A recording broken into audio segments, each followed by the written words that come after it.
The hearings on the 2021 assault on the Capitol by Donald Trump supporters will feature testimony from the former president's aides and family members, as a House panel tries to convince Americans the riot was an orchestrated attack on democracy. After almost a year of investigation, the U.S. House Select Committee to investigate the January 6 attack moves into a new phase on Thursday with a primetime hearing that will feature videotaped testimony from senior Trump White House officials and campaign officials, committee aides say. We will be revealing that the violence of January 6 was the result of a coordinated, multi-step effort to overturn the results of the 2020 election and stop the transfer of power from Donald Trump to Joe Biden, and indeed that the former president, Donald Trump, was at the center of that effort, said an aide, speaking on condition of anonymity to preview the hearing. The aides declined to name witnesses whose taped depositions will be featured. But close Trump associates who have spoken to the committee include his son Donald Jr., daughter Ivanka, and son-in-law Jared Kushner, former acting Attorney General Jeffrey Rosen, former Attorney General William Barr, and senior aides to former Vice President Mike Pence. The session is scheduled for 8 p.m. Eastern Daylight Time, 2400 GMT, on Thursday, aimed at capturing the attention of as many television viewers as possible.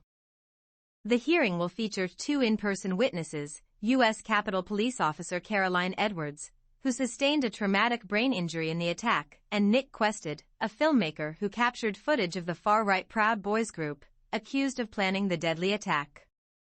Thursday's hearing is the first of an expected 6 this month as the Democratic-led Select Committee attempts to reverse Republican efforts to downplay or deny the violence of the day, with 5 months to go until the November 8 midterm elections that will determine which party controls both the House and the Senate for the next 2 years.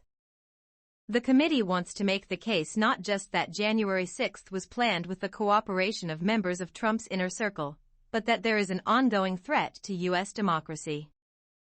4 people died the day of the attack, 1 fatally shot by police and the others of natural causes. More than 100 police officers were injured, and 1 died the next day. 4 officers later died by suicide. The Capitol sustained millions of dollars in damage. Trump has kept up his false claims of election fraud since leaving office. If we can reach people. Our democracy is on more tenuous ground than it was on January 6, Representative Adam Schiff, one of 7 panel Democrats, told reporters on Wednesday.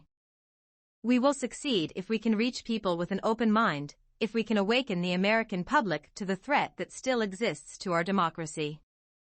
The major networks NBC, CBS, and ABC plan to air the hearing live, but Fox News, a favorite of Trump's supporters, will not carry it on its main channel. There are 2 Republican members on the committee, Representatives Liz Cheney, its vice chair, and Adam Kinzinger. Cheney will join the panel's Democratic chairman, Representative Benny Thompson, in making remarks during the hearing laying out the panel's case.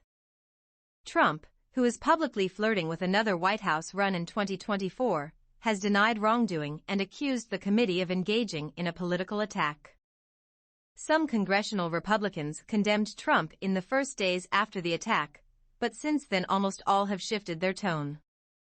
This is not about finding the truth. This is a smear campaign against President Donald Trump, Republican members of Congress, and Trump voters across the nation, Representative Elise Stefanik, who took over from Cheney as Republican